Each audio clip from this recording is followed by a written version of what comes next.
জামাত ইসলাম সম্বন্ধে এই শব্দটা বলা না যায় মনে করে। জামাত ইসলাম বললে ইসলাম স্বীকার করা হয় না, জামাত শিবির। এটাকে এটার নাম কি? জামাত শিবির। আবুল আল্লাহ মওদুদের ইসলাম মদিনার ইসলাম নয়। একজন পীর সাহেব জামাত ইসলামীকে ভণ্ড ইসলামী দল হিসেবে উল্লেখ করেছেন। আবার তিনি আমাদের ধর্ম উপদেষ্টাকে বলেছেন যে তিনি দেশ পালিয়ে চলে গেছেন বলে মিথ্যা গুজব ছড়িয়েছেন। ওনার মতো বয়োবৃদ্ধ একজন পীর সাহেব এভাবে মিথ্যাচার করলে জাতি তার কাছে থেকে কি শিখবে? শুধু বিদ্বেষের জন্য বিদ্বেষ করা, হিংসা করা, এটা খুবই ন্যাক্কারজনক বিষয়। আপনি কাউকে ভালো জানেন না, সেটা আপনার ব্যক্তিগত বিষয়, কিন্তু কোনো ইস্যু ছাড়া, কোনো দোষ ছাড়া, কোনো ত্রুটি ছাড়া কারোর বিরুদ্ধে কথা বলা এটা খুবই গর্হিত কাজ। এই যে এখন আপনাদের কাছে ক্লিয়ার হয়ে যাবে ধীরে ধীরে, ইসলামী আন্দোলন, ইসলামী রাজনীতির বিরুদ্ধে যারাই অবস্থান নিয়েছে আল্লাহ তাআলা তাকে অপদস্থ করে ছেড়েছেন, অপমানিত করে ছেড়েছেন। আপনারা দেখেন নাই কিছুদিন আগে একজন বয়োবৃদ্ধ আলিম যেভাবে গালিটা তিনি দিলেন, এতে কি ওনার সম্মান বেড়েছে না কমেছে? সাধারণ মানুষের কাছে তার মর্যাদা কতটুকু হানি হয়েছে, এটা একজন রিক্সা চালক, একজন পাবলিককে জিজ্ঞাসা করে দেখেন যে কতটুকু ঘৃণা ভরে তার নামটা মানুষ স্মরণ করে। এটাই হলো আল্লাহ তাআলার বিচার। এমন এক কথা মুখ দিয়ে বুক ফসকে বেরিয়ে আসবে যেটার কারণে আপনার চিরদিনে সারা জীবনের অর্জন আপনার শেষ। এই যে এক পীর সাহেব বলে দিলেন জামাত ইসলামী ভণ্ড ইসলামী দল। আপনি যে পিরালি করেন, এই পিরালির সিলসিলার কথা কোন জায়গায় আছে? এক পীর তো আরেক পীরকে ভণ্ড বলে, এক হুজুর আরেক হুজুরকে ভণ্ড বলে, একজন আরেকজনকে কাফের বলে। এইভাবে বলতে বলতে এই দেশে তার আপনারা মুসলমানই রাখেন না। আমাদেরকে যতবার কাফের বলুক, আমরা কাউকে কাফের বলি না, এই সাহস আমাদের নাই।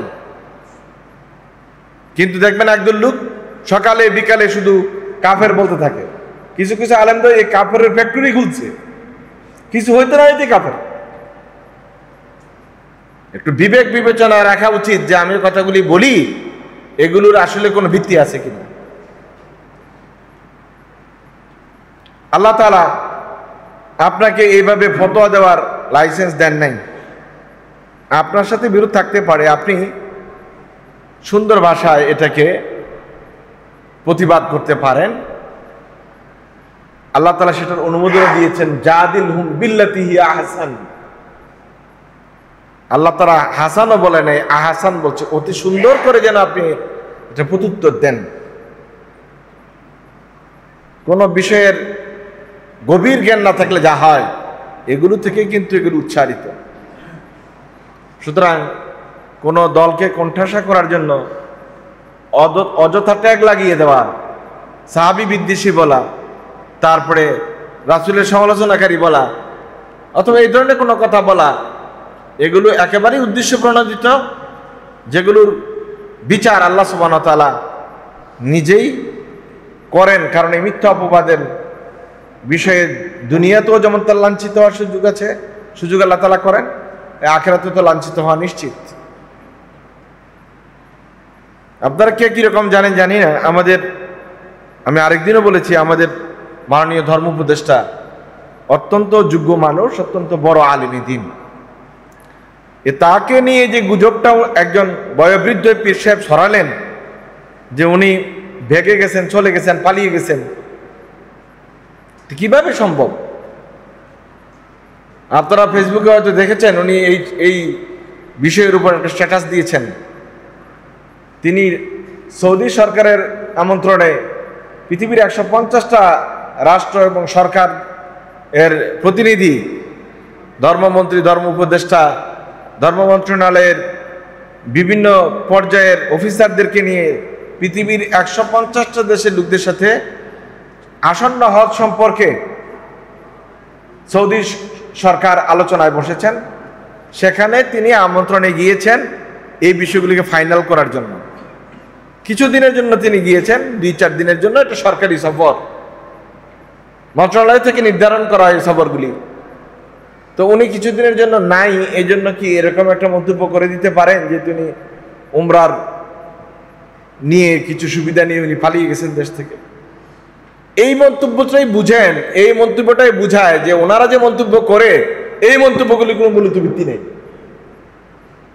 জেলজন্ত একটা বিষয় চোখের সামনে, এটাকে কিভাবে বিকৃত করে উপস্থাপন করেছে।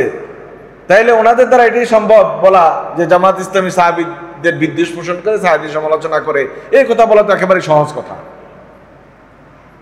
যারা চোখের সামনে সত্য কথাটাকে অপবাদ দিয়ে একজন আলেম দ্বীনের বিরুদ্ধে কথা বলতে পারে, তারা তাদের বিরোধী পক্ষের বিরুদ্ধে কি না বলতে পারে, এটাই প্রমাণ করে যে তারা তথ্য নির্ভর কথা বলেন না, তারা জেনে কথা বলেন না, তারা আবেগ থেকে কথা বলেন, হিংসা থেকে কথা বলেন, বিরোধী দলকে কোণঠাসা করার জন্য, বিরোধী শক্তি চিন্তাকে কোণঠাসা করার জন্য কথা বলেন, যেটা আসলে কখনোই কাম্য নয়।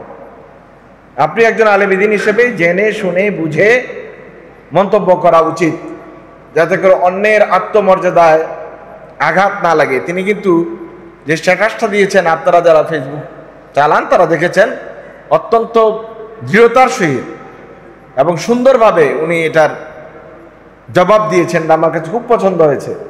তিনি বলছেন যে এই মানের মানুষদের জন্য কত তথ্য সঠিকভাবে বলা উচিত, অথবা বাক সংশোধন করা, অথবা এটাকে নিয়ন্ত্রণ করা উচিত, কথা নিয়ন্ত্রণ করা উচিত। আল্লাহ তাআলা আমাদেরকে বোঝার তৌফিক দান করুক, আমরা সবাই বলি আমিন।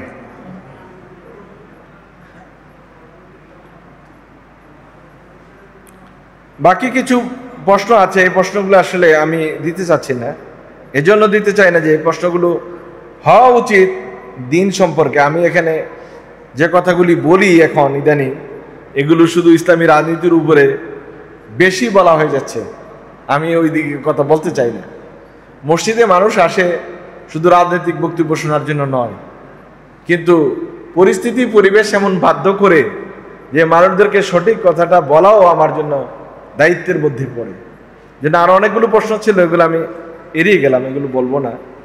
আমি আপনাদেরকে শুধু এটা বলবো যে আপনাদের কোনো জরুরি প্রশ্ন থাকলে আমার হোয়াটসঅ্যাপে দিয়ে দিতে পারেন। হ্যাঁ বলেন।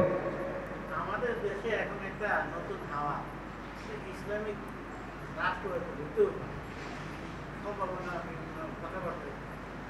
আপনারা দয়া করে এই যে জামাতে ইসলামী, ইসলামিক আন্দোলন, তারপরে আরো যে কয়েকটা আছে, এদের কথাবার্তা বক্তব্যের মধ্যে যে পার্থক্য আছে, এটা নিরসন করার জন্য কি কি কাজ করতে হবে?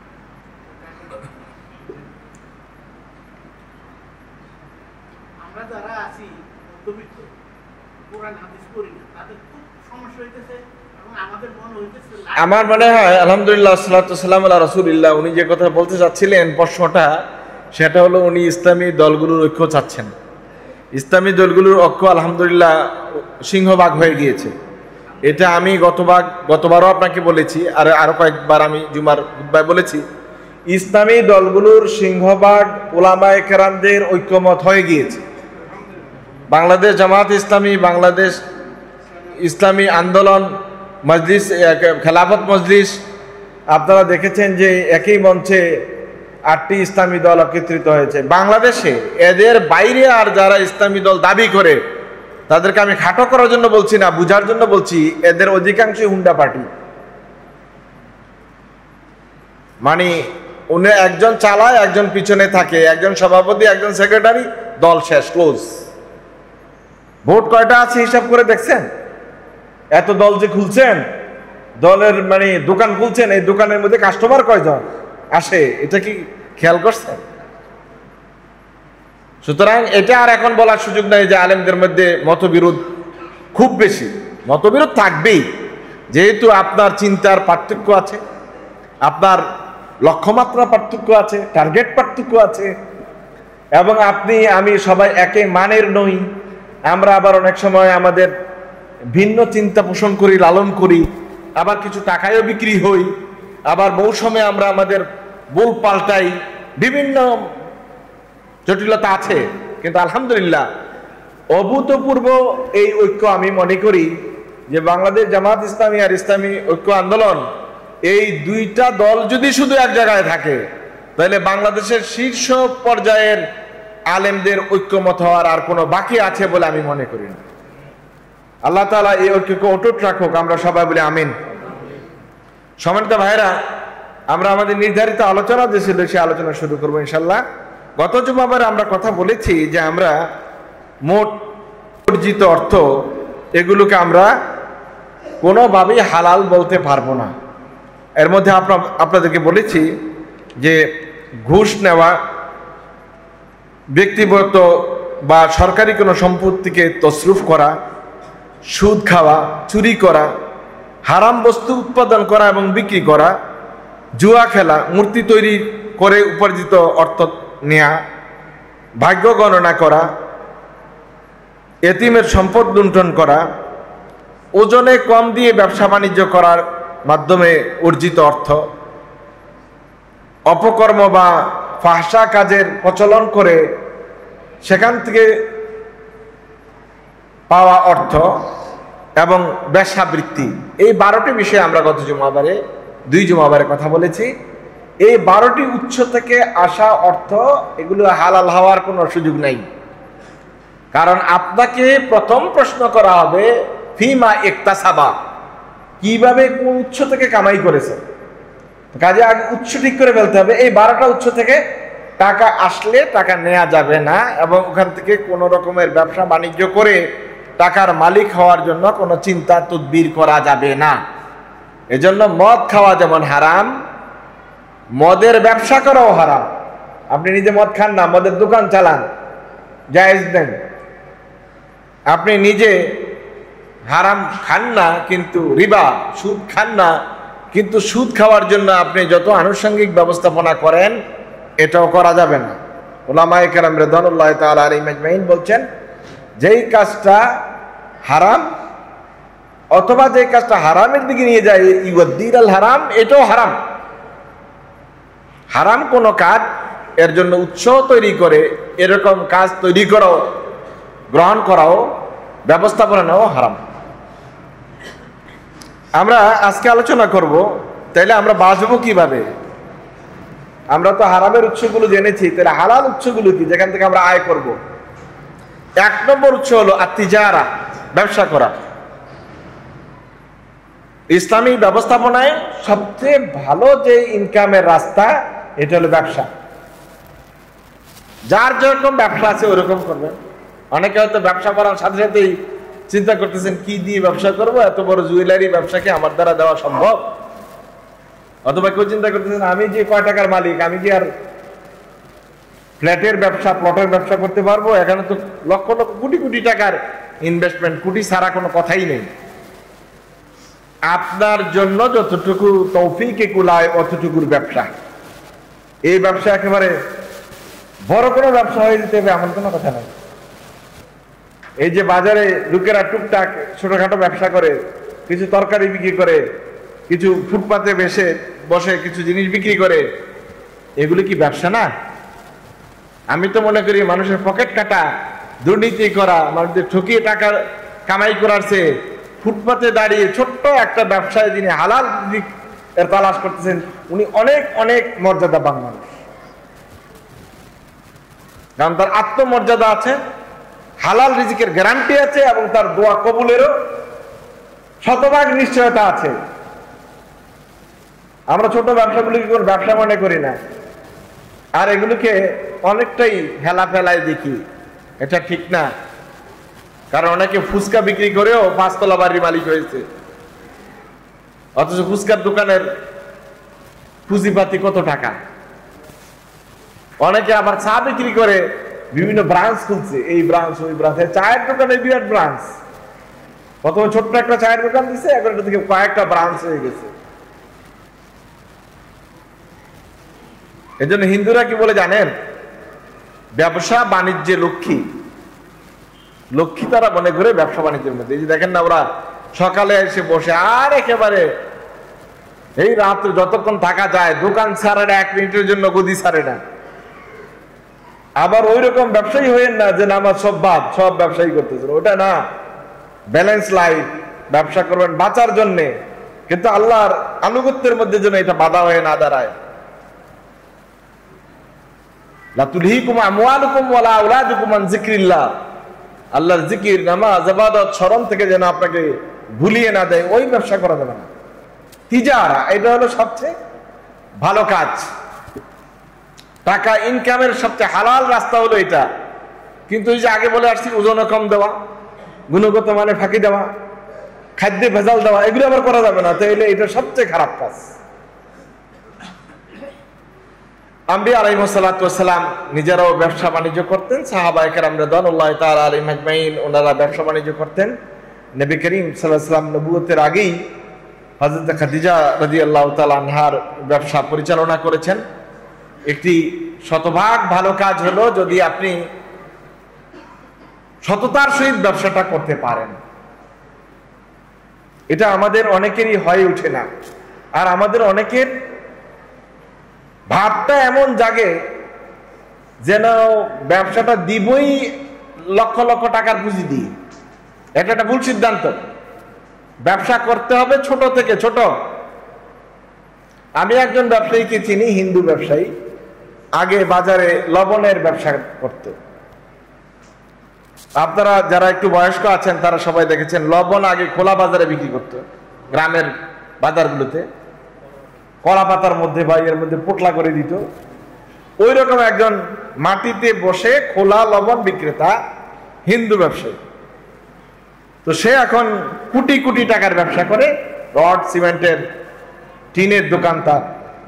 তো তাকে জিজ্ঞেস করলাম যে আপনি কিভাবে কি করলেন? বলল যে ভাই, আমি শুরু করেছি লবণের ব্যবসাটা এই জন্য যে লবণের ব্যবসা লস হইলে হবে লস কম, লাভ হলেও লাভ কম হবে, কিন্তু লস হলে একেবারে হাতে গোজে লস হয়ে যাওয়ার কোনো সম্ভাবনা নেই। আর যদি আমি ব্যবসা শিখছি, মানুষ চিনছি, এই বাজারে কারা লবণের টাকা একবার নিলে আর ফেরত দেয় না, এই মানুষ আমার চিনা শেষ। কে লবণ বাকি নিলে আর টাকা দেয় না, এদের কাছে আর আমি টিন বিক্রি করে কি মারা যাবো? আগে অভিজ্ঞতা নিছি যে এখানে পরিবেশ কি, কারা কারা এই কাজ করে। এরপর আমি বড় ব্যবসা দিছি, এখন আমার লসের কোনো সম্ভাবনাই নাই, এই পর্যন্ত আমার কোনো লস নাই। আমরা যারা সাধারণ মুসলমান তারা এই চিন্তাটা মাথায় নেই না, এই জন্য আমরা ব্যবসায় ভালো করি না। আমরা ধরেই আমাদেরকে দিতে হবে একটা বড় ব্যবসা, নিজের টাকা নাই অন্যদেরকে টাকাতে আইনা 1 লাখ টাকায় 2000 টাকা লাভ দিবে বলে টাকা আইনা, তারপরে এসি রুম করে, পাজেরো গাড়ি কিনে, মা এমন অফিস দিয়েছে, ডেকোরেশন করেছে, পরে দেখা গেল অফিসও নাই, ডেকোরেশনও নাই, ব্যবসাও নাই, টাকাও নাই, কিছু নাই। ঠিক কিনা বলেন? এই ব্যবসা আপনাকে দিতে বলছে কে? এই ব্যবসা আপনাকে দিতে বলছে কে? হযরত আব্দুর রহমান ইবনে আউফ রাদিয়াল্লাহু তাআলা আনহু মক্কা থেকে যখন মদিনায় আসলেন, আল্লাহ রাসূল সাল্লাল্লাহু আলাইহি ওয়াসাল্লাম তাকে ভাগ করে দিলেন, কোন এক সাহাবীর সাথে অ্যাটাচ করে দিলেন, যাও তুমি ওই সাহাবীর সাথে থাকবে। কোন কোন রাওয়ায়াতে হযরত সাআদের কথা আছে। তো উনি বললেন, আমার 2টা বউ আছে, তুমি একটা নিয়ে যেতে পারো, আমার ব্যবসা আছে, তুমি অর্ধেক নিয়ে যেতে পারো। আব্দুর রহমান ইবনে আউফ বললেন যে আমার কোনো কিছুই লাগবে না, বলো মদিনার বাজার কোন দিকে। তিনি মদিনার বাজারে গেলেন, কিছু পনির কিনলেন, মাথার মধ্যে খাসিতে কইরা ওই পনির গলিতে গলিতে, বাড়িতে বাড়িতে বিক্রি শুরু করলেন। আল্লাহ তাআলা এমন বারাকা দিলেন, কিছুদিনের মাথায় রাসূল সাল্লাল্লাহু আলাইহি ওয়াসাল্লামের সবচেয়ে বড় দানশীল সাহাবীদের মধ্যে একজন হয়ে গেলেন আব্দুর রহমান ইবনে আউফ। এত টাকার মালিক হয়েছেন। তাবুকের যুদ্ধে সিংহভাগ টাকা হযরতে আব্দুর রহমান ইবনে আউফ রাদিয়াল্লাহু তাআলা আনহু আর হযরত ওসমান রাদিয়াল্লাহু তাআলা আনহু দান করেছেন। শুধু ব্যবসা করে, কিসের ব্যবসা? মাথায় করে পনিরের ব্যবসা। প্রথম ধরে যদি বলতেছে না মদিনায় কোনো গোল্ড ব্যবসা আছে কিনা দেন তো, এটা আমি শুরু করি। আমাদের তো এই চরিত্র, আমরা শুরু করি বড়টা দিয়ে, পরে বড় ধরনের লস খেয়ে আমরা চলে যাই, আমাদের ব্যবসা এখানে ক্লোজ। এই ব্যবসা তো সাহাবারা করতেন না, সাহাবারা করতেন টুকিটাকি থেকে বড় ব্যবসা। বুঝতে ব্যবসাটা আপনি কিভাবে করবেন? ধরেই কোনো বড় ব্যবসা দেওয়া, এটা হলো কোনো অভিজ্ঞতাহীন লোকের ব্যবসার কারণে আপনি মার খেয়ে যাবেন। এই জন্য ব্যবসা আগে শিখতে হবে, তারপর ব্যবসা করতে হবে। আর তিজারা এটা ভালো কাজ, কিন্তু করবেন কাদের পদ্ধতি অনুযায়ী? আলা মানওয়ালি সাহাবা রিদওয়ানুল্লাহি তাআলা আলাইহিম আজমাইন, সাহাবায়ে কেরাম রিদওয়ানুল্লাহি তাআলা আলাইহিম আজমাইন যেভাবে ব্যবসা করতেন সেই পদ্ধতিতে ব্যবসা। 2 নম্বর, কাসবু আল আমালি বিল ইয়াদ, আপনি নিজের কাজ নিজে করে উৎপাদন করা, ব্যবস্থা করা, রিজিকের ব্যবস্থা করা, উৎপাদন করা। আপনি কোন একটা কামারের দোকান দিয়েছেন, ওখানের ব্যবসা, নিজের হাতে রড বানাইয়া পিটাইয়া দা কাশি খন্তা বানিয়ে বিক্রি করতেছেন। আমাদের দেশে মানুষ কি মনে করে জানেন, এখন আমাদের এই ট্রেন্ডটা পরিবর্তন হলো না। মানুষ মনে করে পড়ালেখা করেছে মানে কি কোনো বিশ্ববিদ্যালয়ের টিচার হয়ে যাবে, পড়ালেখা করেছে মানে মাদ্রাসার বড় মুহাদ্দিস হয়ে যাবে, ফকি হয়ে যাবে, প্রিন্সিপাল হবে। পড়ালেখার এই উদ্দেশ্য, যদি কেউ পড়ালেখা করে থাকে, ভুল উদ্দেশ্যে পড়ালেখা করেছে। পড়ালেখা এক জিনিস, ব্যবসা এক জিনিস, টাকা এক জিনিস, এই সবগুলোকে এক জায়গায় গুলিয়ে ফেললে তো কিছুই হবে না। হানাফি মাযহাবের বড় বড় ইমাম যারা ব্যবসা করতেন, বাণিজ্য করতেন, আমালুল ইয়াদ, নিজে কাজ করে নিজের উপার্জনের ব্যবস্থা করতেন, বড় বড় ইমাম। হযরত দাউদ আলাইহিস সালাতু ওয়াস সালাম সহ আম্বিয়া আলাইহিস সালাতু ওয়াস সালাম সবাই নিজে কামাই করে হাতের পরিশ্রম দিয়ে গায়ে খাটুনি দিয়ে টাকা উপার্জন করতেন। দাউদ আলাইহিস সালাতু ওয়াস সালাম লোহার কাজ করতেন, আল্লাহ তাআলা তার জন্য সহজ করে দিয়েছেন। ওয়ালান্না লাহুল হাদিদ, আমি তার জন্য লোহাকে তার মতো করে নরম করে দিয়েছি, অনুগত করে দিয়েছি। হযরত আদম আলাইহিস সালাতু ওয়াস সালাম কৃষি কাজ করতেন। সাহাবায়ে কেরাম রাদিয়াল্লাহু তাআলা আলাইহিম আজমাইন নিজেদের কাজ নিজেরা হাতে করে অন্যের বাড়িতে খাটুনি দিয়ে টাকা কামাই করে নিজেরা জীবিকা উপার্জন করতেন, লজ্জার কিছুই নেই। ইমাম আল হাদ্দাদ হানাফি মাযহাবের একজন বড় ইমাম, তিনি যেটা করতেন, তিনি ছিলেন কামার, পেশায় তিনি কামার ছিলেন, হাদ্দাদ। এরকম আল কুদুরি, ওই ছোট্ট একটা বই আছে আল কুদুরি, যে মতনের কিতাব, কিন্তু আলহামদুলিল্লাহ হানাফি ফিকহের এটা ফান্ডামেন্টাল বই। সেটাও তিনি বলা হয় যে বাড়ি বাড়ি গিয়ে পাতিল বিক্রি করতেন, এটা তার পেশা, তৈরি করতেন, বিক্রি করতেন। ইমাম আল কাফাল, যিনি তালা নিজে বানাইতেন এবং বাজারে বাজারজাত করতেন, এর জন্য তার নাম হয়ে গেছে আল কাফাল, কুফলুন থেকে, মানে তালা বিক্রেতা। আপনি এরকম শত শত উলামায়ে কেরামদের জীবনী পাবেন যারা বড় আলেম দ্বীন, মুজতাহিদ, ফকি, মুহাদ্দিস, কিন্তু কোথাও চাকরি করতেন না, নিজেরা নিজেদের হাতের কামাই দিয়ে কাজ করে তারা জীবিকা উপার্জন করতেন। বাদশাহ নাসিরউদ্দিনের কথা আপনারা সবাই জানেন, যিনি কোরআন শরীফ লিখে হাতে, কোরআন শরীফ লিখে, তখন তার প্রেস ছিল না, কোরআন শরীফ হাতে লিখতেন, বছরে 1 কপি, এটা বিক্রি করতেন, আর ওই টাকা দিয়ে সারা বছরের জীবিকা নির্বাহ করতেন। তিনি কখনোই রাজকোষ থেকে কোনো টাকা নিতেন না। এইটা হলো কাসবুল হালাল। সবচেয়ে ভালো কাজ হলো গতরে গায়ে খাটুনি দিয়ে হাতে পরিশ্রম করে যে টাকাটা আপনি উপার্জন করেছেন। তাহলে যে রিক্সা চালায়, যে ভ্যান গাড়ি চালায়, যে লোক কারখানায় কাজ করে, এরা হলো সবচেয়ে বেশি শতভাগ হালাল রুজির মানুষ, যদি তার কাজে সে ফাঁকি না দেয়। রিক্সার প্যাডেলটা না চাপলে তো আর চাকা সামনে যাবে না, আপনি তো তাকে টাকা দিবেন না। তার রিজিক হলো শতভাগ হালাল। কাসবুল হালালের এই সংজ্ঞায় থাকেন। কত টাকার মালিক এটা বড় কথা না, কতটুকু হালাল টাকার মালিক এটা হলো বড় কথা। আমাদের দেশে সিংহভাগ মানুষ হলো মানুষদেরকে ফাঁকি দিয়ে, ধাপ্পাবাজি করে, দুর্নীতি করে কিভাবে টাকার মালিক হয়ে যায়, ওই ধান্দায় থাকে। এটা চিন্তা করেন যে ইসলামী অর্থ ব্যবস্থার সবচেয়ে গুরুত্বপূর্ণ বিষয় হলো আমি কি পদ্ধতিতে টাকাটা ইনকাম করলাম। হ্যাঁ, সবাই তো আর রিক্সা চালাবে না, কেউ হয়তো সফটওয়্যার ইঞ্জিনিয়ার হবে, কেউ আরো ভালো কোনো বিজ্ঞানী হবে, তো সেও তার পরিশ্রম দিয়ে টাকা ইনকাম করে।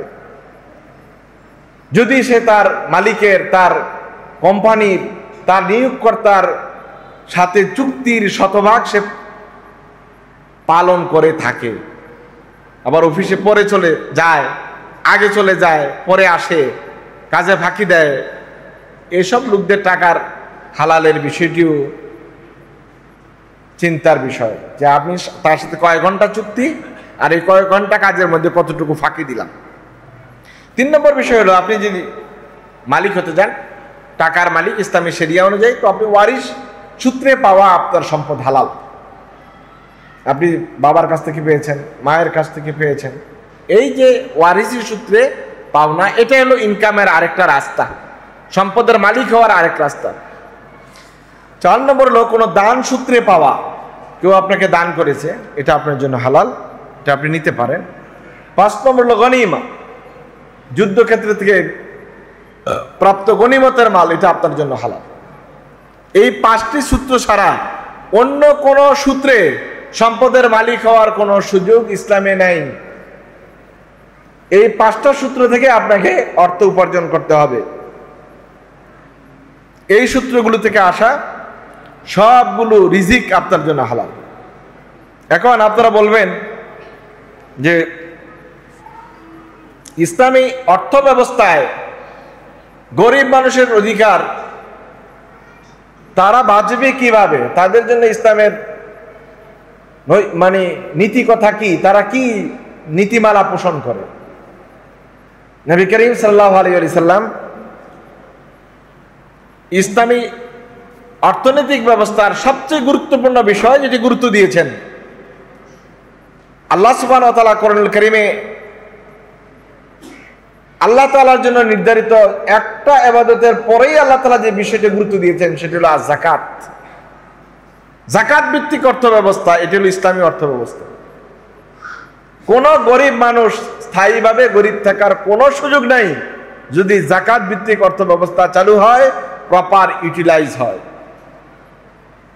কিন্তু আমাদের দেশে না মানুষ স্বতঃস্ফূর্তভাবে এগুলো দেয়, আর না এগুলো প্রপার ইউটিলাইজ হয়।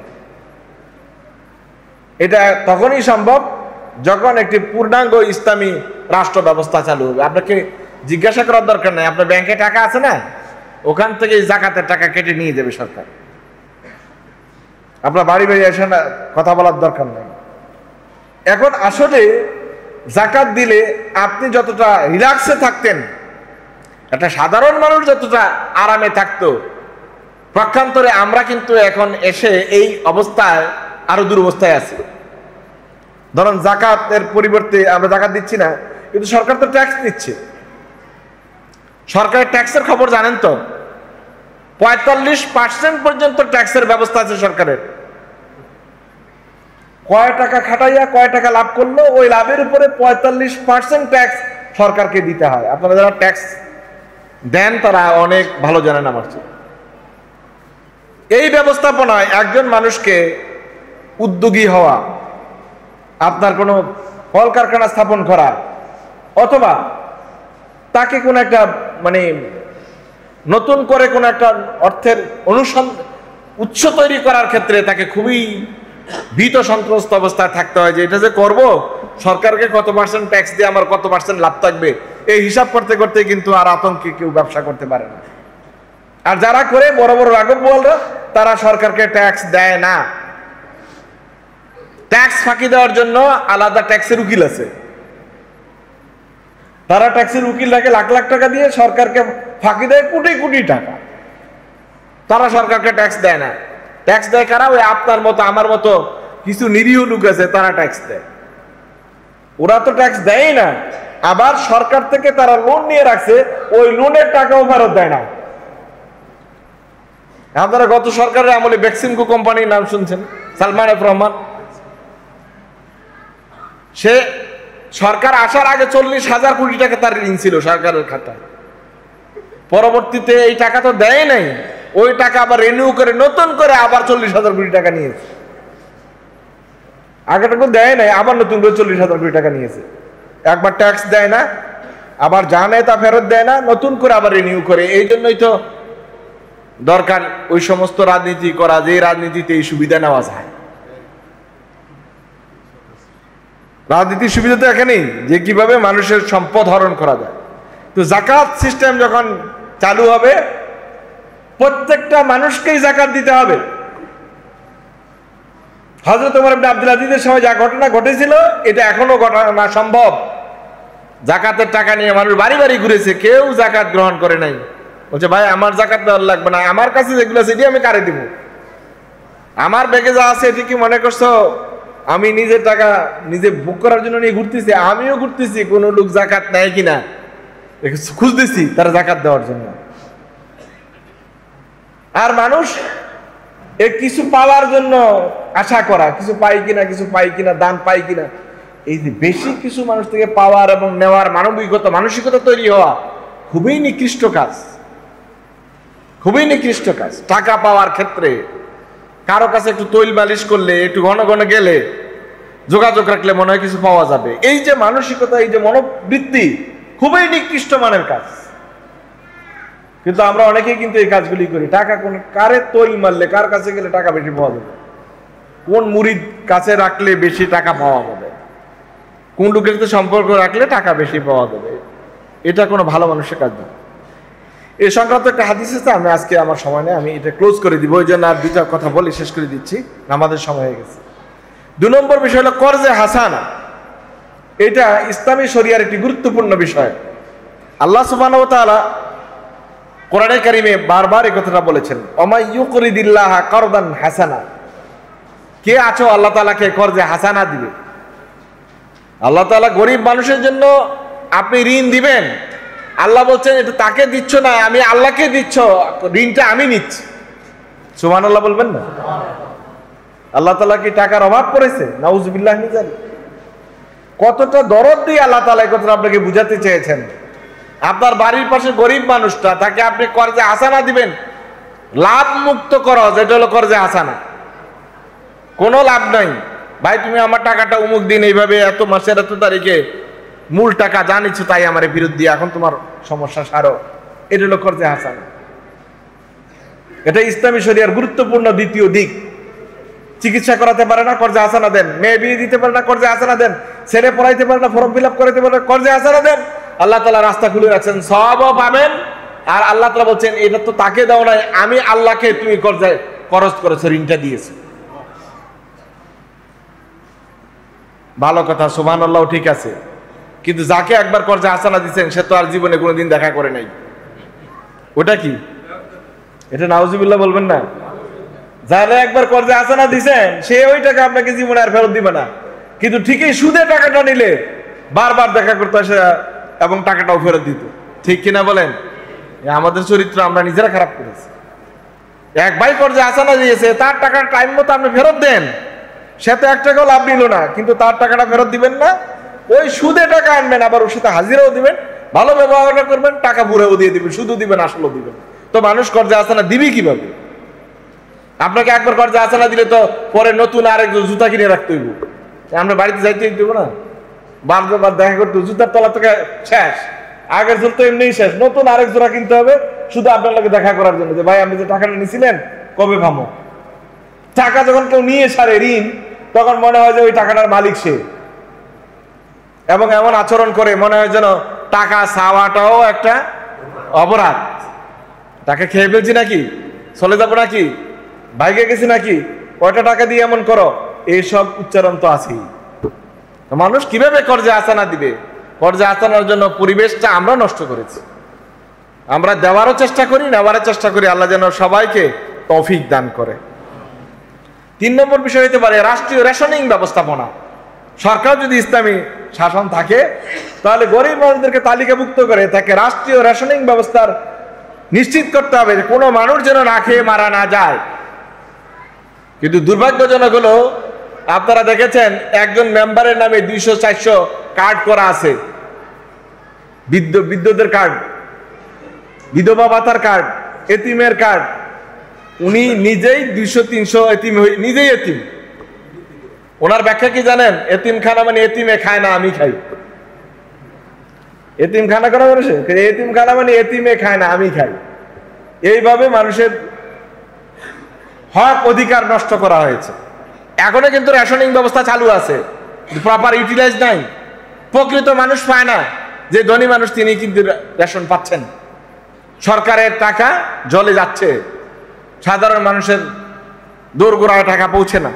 4 নম্বর বিষয় হলো সরকার আরেকটা কাজ করতে পারেন, সেটা হলো জীবন মানের সাথে সঙ্গতিপূর্ণ ভাতা। ভাতা মানে 300 টাকা দিয়ে ছেড়ে দিলে ওই লোকটা বাঁচার কোনো সুযোগ থাকে না। 1 মাসের বিধবা ভাতা দিয়েছেন 1000 টাকা, ওই লোকের খাবারের খরচ আছে 5000 টাকা, ওই ভাতায় তার কিছুই যায় আসে না। সুতরাং যে কাজ করতে হবে সেটা হলো আপনার জীবন মানের সাথে সঙ্গতিপূর্ণ ভাতা ব্যবস্থা নিশ্চিত করতে হবে। আর এটা তখনই সম্ভব যখন একটা পূর্ণাঙ্গ ইসলামী রাষ্ট্র ব্যবস্থা চালু হবে। আল্লাহ সুবহানাহু ওয়া তাআলা আমাদের সবাইকে একটি হালাল রিজিকের ব্যবস্থা করে দিক, হালাল উপায় থেকে আমাদেরকে অর্জন করার তৌফিক দান করুক। আমিন ওয়া আখিরু দাওয়ানা আলহামদুলিল্লাহি রাব্বিল আলামিন।